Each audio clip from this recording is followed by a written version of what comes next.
Ľudia, idem vám povedať takú jednu príhodu, ktorá sa mi stala nedávno. Išla som teda s malou do potravín nakúpiť, tu u nás na dedine.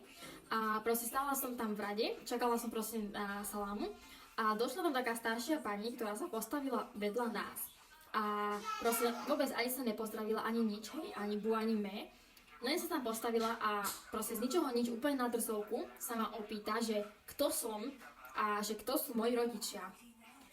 Tak ja som úplne ostala zhrozená proste, že proste čo si dovoluje, lebo akože mne toto príde maximálne proste, že drze a neslušné.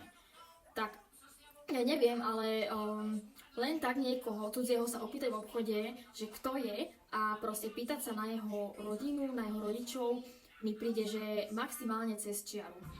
A potom samozrejme počúvame všade, že my mladí, ako naša generácia, že aký sme proste nevychovaní a že sa nevieme slušne správať a podobne. A potom toto spraví proste staršia žena vo vekovej kategórii 60+, hej? Tak napríklad mňa ako mladú by toto nikdy nenapadlo.